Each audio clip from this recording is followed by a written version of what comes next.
Hello my dear student, मैं हूं अजय और एमएम क्लासेज ऑफिशियल में आपका स्वागत है।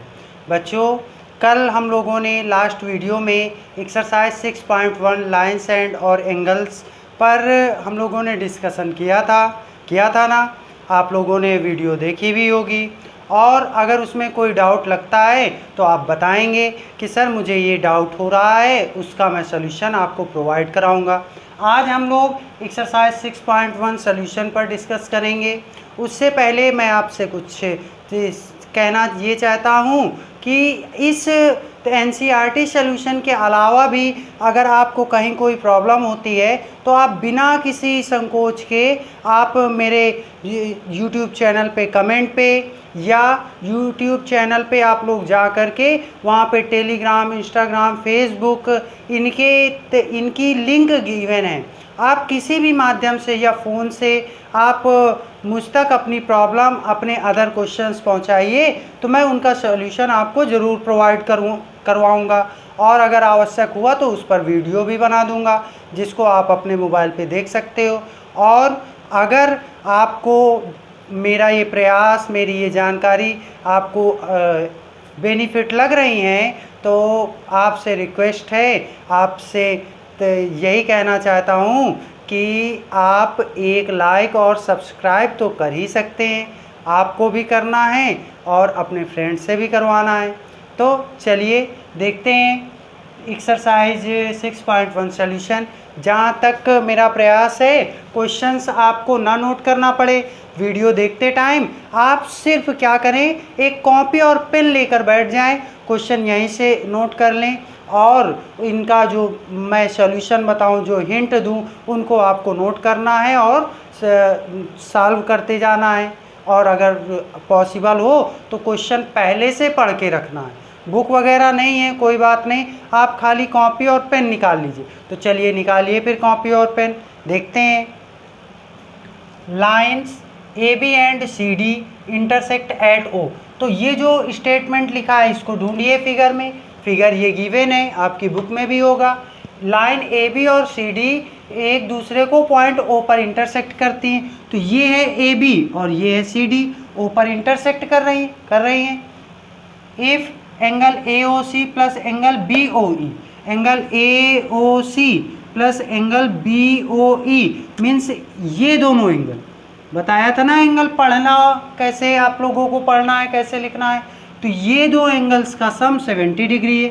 चलिए angle B O D equal 40 degree, ये वाला एंगल 40 डिग्री का है, ठीक है। Find angle B O E, B O E ये वाला फाइंड करना है। आप कहोगे सर बी ओ ई तो यहाँ गिवन है। बेटा बी ओ ई और ए ओ सी का सम यहाँ पे गिवन है, इन दोनों को का टोटल आपको पता है। अगर आपको ये वाला एंगल पता चल जाए तो 70 से माइनस कर देंगे तो ये पता चल जाएगा ना। अब इसके बाद और क्या कह रहा है, एंड रिफ्लेक्स एंगल सी ओ ई, इसे क्या पढ़ेंगे, रिफ्लेक्स एंगल सी ओ ई। तो सबसे पहले ढूंढो सी ओ ई कहाँ है। तो ये है सी ओ ई, ये इतना है सी ओ ई, और सी ओ ई का रिफ्लेक्स एंगल फाइंड करने के लिए 360 से माइनस कर देंगे। तो चलिए पहले देखते जो गिवन है। एंगल सॉल्व है ये क्वेश्चन का। Angle A O C plus angle B O E, कल वाली जो जानकारियाँ दी थी कि टर्म्स बताए थे उनका यूज आज कहाँ कैसे होना है वो आप देखेंगे। ये गिवन है और angle B O D given है, कितना है 40 डिग्री, ठीक है। बी ओ डी अच्छा ज़रा देखो, कल मैंने बताया था वर्टिकली अपोजिट एंगल क्या होते हैं। ये जब कोई दो लाइन काट रही हों तो ये वाले एंगल और ये वाले एंगल वर्टिकली अपोजिट होते हैं, मतलब ये और ये वर्टिकली अपोजिट हैं, ये और ये वर्टिकली अपोजिट है। वर्टिकली अपोजिट एंगल पेयर्स में होते हैं।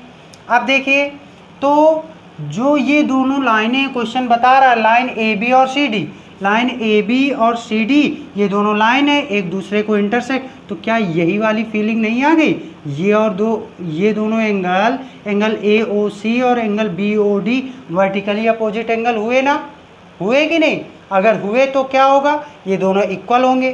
तो लिखेंगे हम लोग यहाँ पर, क्या लिखेंगे, देखिए हम लोग लिखेंगे angle AOC equal to angle BOD। आप कहोगे क्यों, कोई आपसे पूछता है तो क्या रीज़न बताओगे, आप बताओगे because angle AOC and angle BOD are vertically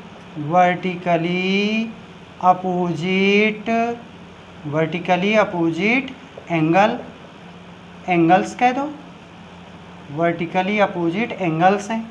ठीक है, बात समझ में आई। अब देखो एंगल AOC नहीं पता, BOD पता है, तो angle AOC equal to 40 degree, BOD की वैल्यू कितनी 40, तो यहाँ लिख दिया 40। अब AOC आ गया, एंगल AOC आ गया, एंगल AOC की वैल्यू 40 आ गई। अब AOC आपको यहाँ उठाकर रख देना है, angle AOC plus angle BOE equal to 70 है, तो यहाँ आपने 40 लिखा, plus angle BOE equal to 70, angle BOE equal to 70 minus 40 equal to 30 degree. BOE की वैल्यू क्या आ गई, BOE की वैल्यू 30 आ गई, यही आपसे पूछा था BOE। अब रिफ्लेक्स एंगल COE, तो पहले COE फाइंड करो। आपको पता है एक स्ट्रेट एंगल कितने डिग्री का होता है, सीधी रेखा पर 180 का एंगल बनता है, 180 डिग्री का। तो अब देखिए angle AOC plus angle COE plus angle BOE equal to 180 degree. क्यों, क्योंकि लीनियर पेयर हैं, लीनियर पेयर रैखिक युग्म, लीनियर पेयर का सम कितना होता है 180। तो AOC अभी आप लोगों ने निकाला 40 प्लस COE आपने नहीं निकाला तो उसको लिख देंगे COE प्लस BOE निकाला 30 डिग्री इक्वल टू 180। अब 30 40 70 उधर जाएगा, COE इक्वल टू 180 माइनस 70। इतना समझ में आया क्या, 40 और 30 70 उधर जाएगा माइनस में। अब COE की वैल्यू क्या आ गई, COE की वैल्यू आ गई 110। इसके बाद reflex angle COE equal to 110 है, COE आया तो 360 माइनस 110, तो क्या आ जाएगा 250 डिग्री, इसका आंसर आ जाएगा। कहीं कोई प्रॉब्लम हो तो आप बताइए, एक बार देख लीजिए, वीडियो को पॉज करके स्क्रीनशॉट ले लीजिए। देखिए क्वेश्चन नंबर 2 में lines XY and MN intersect at O if angle POI equal 90 degree and A ratio B equal to 2:3, find C। ये फिगर गिवन है, MN XY intersect at point O, इस point पर इंटरसेक्ट कर रही हैं, ये A है, ये B है, ये एंगल C है और ये 90 डिग्री है। तो देखिए क्या करना है, करना ये है कि जो गिवन है सबसे पहले लिख लो। तो सबसे पहले लिखते हैं angle A plus angle B plus angle, इसका नाम नहीं दिया तो आप अपने से कुछ दे दो, MN XY यूज हो चुका, ABCO हो चुका तो P दे दो। तो angle A plus angle B plus angle POY, अच्छा POY गिवन है 90 डिग्री, ये तो ये P ही रहेगा, इक्वल 90 डिग्री। 90 नहीं, ये लीनियर पेयर है, एक सीधी रेखा है, देखो ये अगर कोई सीधी रेखा है इस पर 180 डिग्री का एंगल बनता है, तो ये 180 डिग्री हो गया, समझ आ रहा है ना। ये 180 डिग्री के बाद इनका रेशियो गिवन है A रेशियो B, यहाँ लिख लो A ratio B equal to 2:3 और let angle A equal to 2x x use हो चुका है 2K ले लो, angle B equal to 3K। समझ आ रहा है ना, ये जो दिख रहा है लिख रहे हैं दिख रहा है। तो angle A equal to 2K plus angle B equal to 3K plus angle P O Y 90 equal to 180 degree, 5K equal to 90 degree. कैसे 180 से ये 90 माइनस हुआ, लिख के कर लो। देखो 180 ये इधर प्लस में इधर आया माइनस में, तो 5K equal to 90 degree, K equal to 90 minus 5, 90 minus 5 equal to 18। अब इसके बाद K की वैल्यू आ गई 18। तो A और B तो पूछा नहीं गया, A और B नहीं पूछा गया, आप मत निकालो। अगर पूछा गया होता तो निकाल लेते। आपने एंगल A 2K लिया है, तो angle A equal to 2K equal to 2 into 18 यानी कि 36 डिग्री। अगर पूछा गया होता तो इस तरह लिख देते। और angle B equal to, B हमने क्या लेट किया था 3K, तो 3 इंटू 18 इक्वल टू 54। अब हमको क्या चाहिए, हमको चाहिए एंगल सी, एंगल सी चाहिए। तो देखो MN भी एक लाइन है और सीधी लाइन पर लीनियर पेयर बनते हैं, जो भी एंगल बनते हैं उनका सम 180 होता है। तो यहाँ लिखना है next statement, angle B plus C equal to 180 degree. कोई पूछेगा क्यों, तो आपको बताना है लीनियर पेयर, लीनियर पेयर्स का सम 180 डिग्री होता है। तो B क्या है 54, B अभी निकाला ना 54, ये plus C equal to 180, C equal to 180 minus 54 equal, इसको माइनस करेंगे 126 डिग्री, इसका आंसर आ जाएगा। बात समझ में आई, नहीं आई? अगर ज़रूरी हो तो स्क्रीनशॉट ले लो, ना ज़रूरी हो तो मत लो, पहले अपने से करना।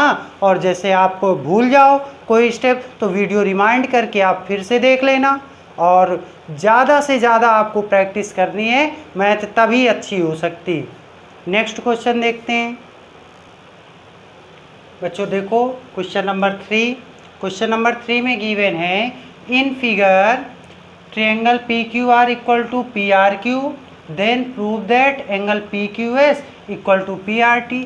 आपको पहले लिखना है गिवन, जो गिवन है, जो प्रूविंग वाले क्वेश्चन हैं उनमें ये 2 स्टेप 3 करने हैं। क्या, angle in triangle P Q R, क्या लिखोगे, लिखोगे P Q R, angle P Q R equal to P R Q लिख लोगे। फिर इसके बाद प्रूफ क्या करना है, टू प्रूफ में क्या है, प्रूफ में है angle P Q S equal to angle P R T. अब इसके बाद टू प्रूफ के बाद प्रूफ, यहाँ से आप लोगों को सॉल्व करना शुरू करना है। अच्छा, ये ऐसे वर्ड तो है नहीं जिनका मीन्स आप समझ ना पाओ हिंदी में, तो हिंदी में इसलिए नहीं बोल रहा हूँ। और जहाँ आपको डाउट लगे तो कमेंट करके आप पूछ भी लेना कि सर इतने टाइम पर आपने ये जो वर्ड लिखा है उसका मीन्स क्या है, या सीधा कमेंट में पूछ लेना कि सर इसका मीन्स क्या है, तो मैं बता दूंगा। इसीलिए मैंने ये प्रोसेस शुरू किया है बताने के लिए ही। तो टू प्रूफ में आप लोगों ने लीनियर पेयर पढ़ा अभी। देखो ज़रा, एंगल पी क्यू आर और P Q S, angle P Q R plus angle P Q S equal to 180 degree. Angle P Q R means ये एंगल पी क्यू एस ये एंगल। देखो ज़रा ध्यान से देखना, इधर का मत देखना, इतना देखो, ये दोनों एक लाइन पर बने, ये दोनों एंगल, तो इनका सम 180 डिग्री, क्योंकि एक लाइन पर बने, या लीनियर पेयर कह लो। तो इसमें आप आगे लिख दो, मेरे में जगह नहीं है तो मैं यहीं लिखे दे रहा हूँ, आप अपनी कॉपी में इसी के आगे लिख लेना लीनियर पेयर। फिर इसके बाद इसको इक्वेशन 1 बना के छोड़ दो। फिर क्या लिखेंगे, फिर लिखेंगे हम लोग सेम कंडीशन यहाँ पर P R T plus angle P R Q, angle P R T plus angle P R T plus P R Q P R Q equal to 180 degree. इसमें भी रीजन क्या, लीनियर पेयर, लीनियर पेयर। अब P R T plus P R Q, ये equation 2 हो गया। जरा देखो दोनों इक्वेशन 180 डिग्री के इक्वल हैं, तो हम लिखेंगे फ्रॉम इक्वेशन 1 एंड 2, इक्वेशन 1 और 2 से, समीकरण 1 और 2 से। इक्वेशन को इंग्लिश में, हिंदी में इक्वेशन का समीकरण कहते हैं ना, इक्वेशन को हिंदी में समीकरण कहते हैं। तो समीकरण 1 व 2 से देखिए अब क्या आएगा, दोनों इक्वल है तो इन दोनों को हम इक्वल लिख सकते हैं। P Q R plus angle P Q S equal to angle P R T plus angle P R Q. बच्चों मैं पूरा प्रयास कर रहा हूँ, फिर भी अगर आपको डाउट, थोड़ा सा ये टफ बच्चे इसलिए मानते हैं क्योंकि इसमें कैलकुलेशन तो रहती नहीं है कि 2 और 2 जोड़ा तो 4 हो गया, तुरंत आपको उसका रिजल्ट दिखा। ये वेरिएबल्स पर डिपेंड करता है, कॉन्सेप्ट पर डिपेंड करता है आपने इंट्रो कितना अच्छे से समझा। इंट्रो अगर आपने अच्छे से समझा तो सॉल्यूशन में दिक्कत हो ही नहीं सकती, बिल्कुल नहीं हो सकती। तो P Q R plus P Q S equal to P R T plus P R Q. अब इसके बाद देखिए आप लोगों को क्वेश्चन में ये गिवन है P Q R plus P R Q, P Q R plus P R Q. तो पी क्यू आर की जगह हम पी आर क्यू लिख सकते हैं, तो यहाँ लिखेंगे angle P R Q plus angle P Q S equal to P R T plus P R Q. कोई आपसे पूछेगा यहाँ पी क्यू आर था, पी आर क्यू कैसे हो गया, यहाँ पी क्यू आर था, यहाँ पी आर क्यू क्यों हुआ, तो आप उसके लिए यहाँ आगे रीजन लिख दोगे, P Q R equal P R Q. और कोई पूछे ये इक्वल क्यों है, तो आप बताओगे क्वेश्चन में गिवन है, नहीं समझे। ये जो गिवन है यहाँ angle P Q R equal P R Q, P Q are की जगह पी आर क्यू लिखा हमने, तो ये कहाँ से लिखा, क्योंकि ये क्वेश्चन में गिवन था ना। आप देखिए, अब देखो जरा थोड़ा सा देखो इधर ध्यान अपना यहाँ दो, पी आर क्यू और इधर भी पी आर क्यू, देखना पी आर क्यू इधर भी पी आर क्यू, ये ऐसे हम काट देंगे या इसको इधर लाएंगे तो माइनस में हो जाएगा, तब कट जाएगा। आपके पास क्या बचा, angle P Q S equal to angle P R T. देखो जरा यही प्रूव करना था क्या, P Q S equal to P R T हो गया। कितना छोटा सा सॉल्यूशन है, बस कुछ स्टेप आपको अपने माइंड पे रखने हैं और प्रॉब्लम सॉल्व। इक्वेशन ये इसका स्क्रीनशॉट दोनों का लेना हो ले लो, स्क्रीनशॉट ले लीजिए, फिर चलते हैं आगे।